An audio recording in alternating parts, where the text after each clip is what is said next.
O sol de julho castigava o quintal dos meus pais enquanto a fumaça subia da churrasqueira. Meu irmão Marcos estava lá, como um rei, virando hambúrgueres com um talento exagerado. Enquanto sua esposa Juliana documentava cada movimento em seu telefone para as redes sociais. Seus filhos gêmeos, ambos usando tênis de grife que custavam mais do que meu orçamento mensal de supermercado, corriam em círculos pelo gramado. Meu filho, Danilo, de 7 anos, puxou minha manga. Mãe, posso comer um hambúrguer? Ele perguntou, estou com muita fome. Sorri para ele. Claro, querido, eu disse. Vamos perguntar ao tio Marcos. Caminhamos até a churrasqueira onde Marcos era o centro das atenções, contando ao pai e ao nosso primo Tiago sobre sua mais recente expansão de negócios. Ele havia inaugurado sua terceira oficina mecânica no mês passado e não parava de falar sobre isso desde então. Tio Marcos, Danilo disse educadamente. Posso, por favor, comer um hambúrguer? Marcos olhou para meu filho, depois para mim, e então de volta para Danilo. Sua expressão se transformou em algo que eu já tinha visto muitas vezes antes. Piedade misturada com desprezo. Esses são apenas para crianças com futuro, ele disse em voz alta o suficiente para que todos por perto ouvissem.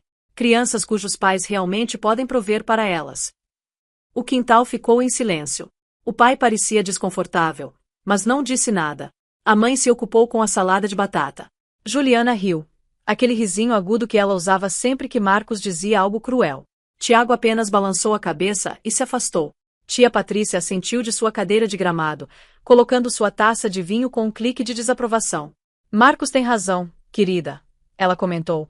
Você realmente deveria pensar no futuro de Danilo em vez daquele pequeno apartamento que você aluga. Quando você vai levar sua carreira a sério?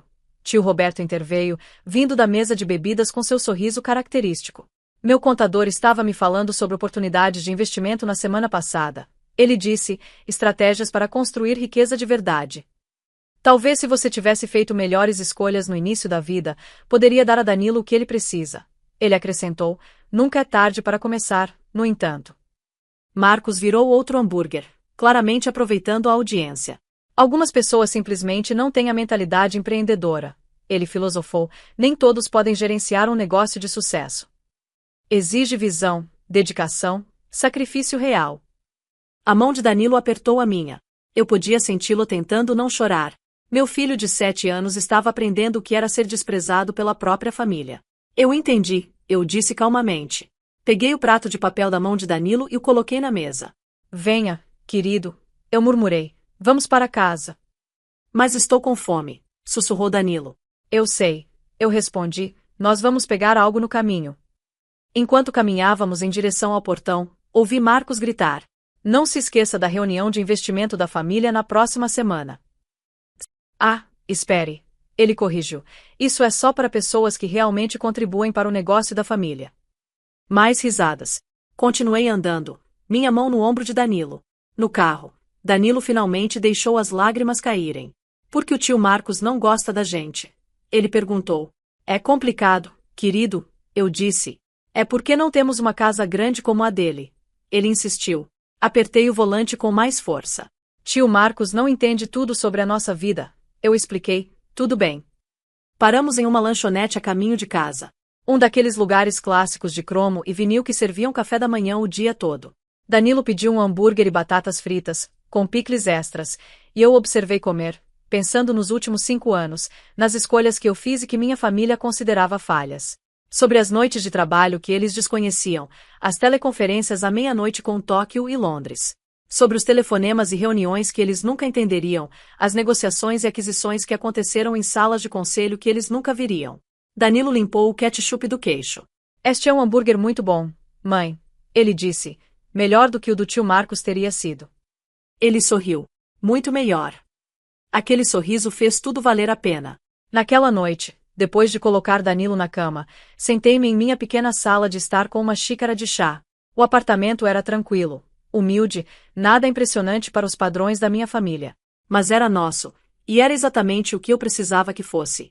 Às 23h55, meu telefone vibrou. Uma mensagem de texto de Marcos. Só para deixar claro, ele escreveu, você me desrespeitou hoje, saindo daquele jeito na frente de todos. Lembre-se de quem garantiu seu empréstimo comercial quando você estava tentando iniciar aquela coisa de consultoria 5 anos atrás. ele continuou, lembre-se de quem acreditou em você quando ninguém mais o fez. Você me deve algum respeito. Olhei para a mensagem por um longo momento. Aquela coisa de consultoria. Era assim que ele chamava. 5 anos atrás, quando eu havia pedido ajuda para iniciar meu negócio de consultoria financeira, Marcos havia rido na minha cara. Eu tinha procurado por ele porque sempre o admirei, meu irmão mais velho e bem-sucedido. Você, uma consultora, ele havia dito, você mal se formou na faculdade. Quem vai pedir conselhos financeiros a você? Quando eu solicitei um empréstimo para pequenas empresas, o banco exigiu um fiador. Marcos acabou concordando, mas somente depois de me fazer implorar. Somente depois de usar isso contra mim em cada reunião de família. Ele assinou os papéis, convencido de que eu falharia em um ano, e que ele nunca teria que pagar nada. O que Marcos não sabia era o que havia acontecido 6 meses depois que ele garantiu aquele empréstimo. Abri meu laptop e puxei os arquivos que eu havia revisado naquela noite. Documentos bancários, papéis de transferência, registros de propriedade. Então digitei minha resposta. Marcos, agradeço por ter mencionado a garantia do empréstimo. Escrevi, eu estava querendo discutir isso com você. Estou anexando os documentos de transferência de propriedade do banco. Enviei? Há 14 meses, eu sou a proprietária do Banco Nacional, o mesmo banco que detém seus empréstimos comerciais para todas as 3 oficinas. O mesmo banco que garantiu sua expansão. Continuei. Eu também possuo a hipoteca da casa da mamãe e do papai, que você refinanciou no ano passado para sua segunda oficina. Verifique seu e-mail. Apertei em enviar e anexei os documentos. Então enviei uma segunda mensagem. Também anexei o aviso de inadimplência do empréstimo que será enviado a você amanhã de manhã. Você está 3 dias atrasado em seu pagamento da terceira oficina. O período de carência terminou hoje. Como a nova proprietária, implementei políticas mais rígidas. Meu telefone tocou imediatamente. Marcos. Eu não atendi. Em vez disso, enviei a ele outro documento. O contrato de compra de 14 meses atrás, quando eu havia comprado o Banco Nacional através de minha empresa de investimentos, o mesmo banco que ele usava há anos, sem nunca saber quem realmente o possuía. Meu telefone explodiu com chamadas. Marcos, Juliana, pai. Eu silenciei e enviei mais um e-mail. Este foi para o gerente sênior de empréstimos do banco, copiando Marcos. Por favor, prossiga com o protocolo padrão de atraso de pagamento para a conta de Marcos Thompson. Um aviso de atraso de 3 dias foi emitido. Eu instruí. O próximo passo é o processo formal de inadimplência e potencial aceleração do valor total do empréstimo. Ele tem 72 horas para colocar todas as contas em dia, incluindo multas. As chamadas continuaram. Fiz mais uma xícara de chá. Finalmente, à 00:30, atendi a chamada de Marcos. Que diabos é isso? Ele gritou antes que eu pudesse dizer alô. Você é a dona do banco. Isso é impossível. Você é uma consultora. Você mora em um apartamento minúsculo. Eu sou uma consultora, eu disse calmamente. Eu consulto empresas da Fortune 500 em estratégia de aquisição. Minha empresa gerencia carteiras para vários clientes de alto patrimônio líquido. Eu expliquei. Nós compramos o Banco Nacional há 14 meses como parte de uma estratégia de investimento maior. Isso é insano. Ele vociferou. Você não pode fazer isso com a família.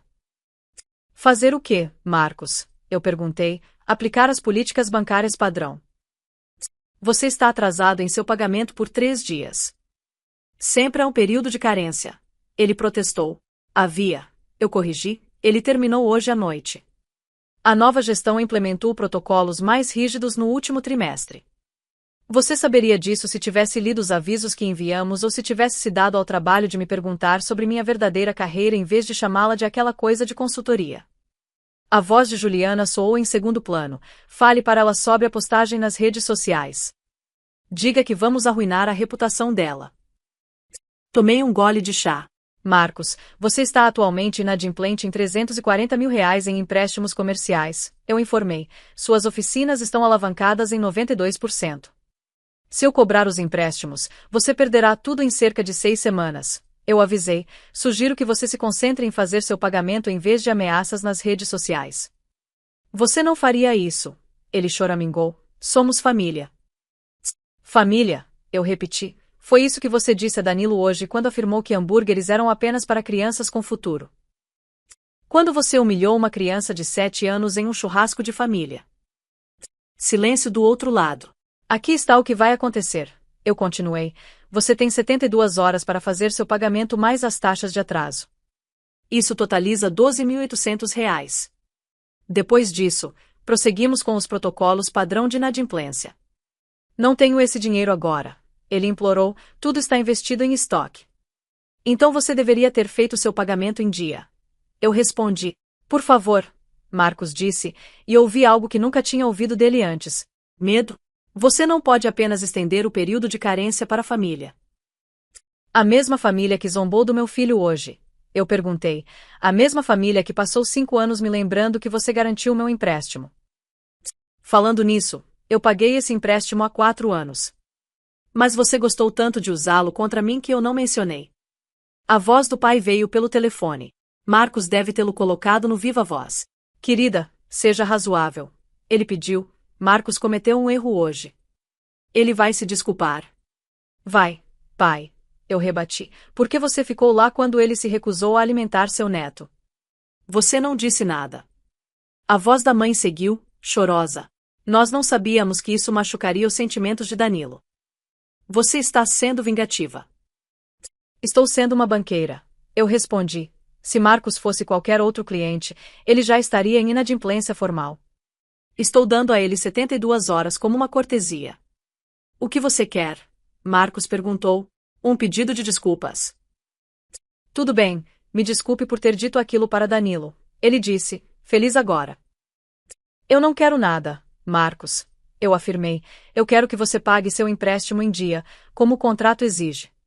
Se você pede desculpas a Danilo, é entre você e sua consciência. Eu podia ouvir Juliana chorando ao fundo. O pai tentando negociar. A mãe perguntando como isso aconteceu.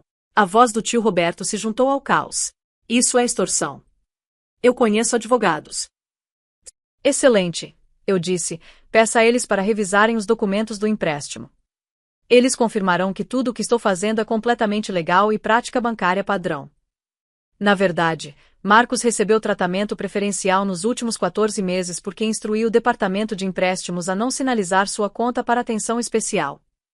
Essa cortesia termina agora. Eu desliguei e bloqueei os números deles para a noite. Eu precisava dormir. Na manhã seguinte, acordei com 73 chamadas perdidas e 42 mensagens de texto. Ignorei todas e preparei o café da manhã de Danilo. Panquecas, suas favoritas. Você está bem, mãe? Ele perguntou, estudando meu rosto. Estou perfeita, querido, eu respondi. Coma seu café da manhã. Às 9 horas, meu telefone tocou de um número que eu não reconhecia. Atendi. Aqui é David Parks, advogado de Marcos Thompson. Precisamos discutir essas ameaças de aceleração de empréstimos. Senhor Parks, não há ameaças. Eu corrigi, há um contrato que seu cliente assinou e políticas bancárias padrão que se aplicam a todos os mutuários. Marcos está inadimplente. Ele tem 68 horas restantes para sanar essa inadimplência. Meu cliente me diz que você é a irmã dele. Ele disse, isso é um claro conflito de interesses. Eu sou a proprietária do banco. Eu esclareci, meu irmão é um mutuário. Não há conflito. Seja como for, ele recebeu tratamento preferencial. Isso termina agora. 68 horas, Sr. Parks. Eu desliguei. Às 10, o gerente sênior de empréstimos do banco ligou. Senhorita Thompson, recebemos várias ligações do advogado de Marcos Thompson. Ele disse, como você gostaria que procedêssemos? Protocolo padrão. Eu ordenei, sem exceções. Se ele não sanar a inadimplência dentro do prazo especificado, iniciaremos os procedimentos de aceleração em todos os 3 empréstimos. Compreendido, ele respondeu. Além disso, recebemos o pagamento dele esta manhã, R$ 12.800. Transferência bancária às 9h45. Eu sorri. Bom, eu disse. Por favor, confirme o recebimento e atualize o status da conta dele. E João, de agora em diante, Marcos Thompson recebe o mesmo tratamento que qualquer outro mutuário comercial. Nenhuma consideração especial. Claro, ele respondeu, você virá à reunião do conselho esta tarde.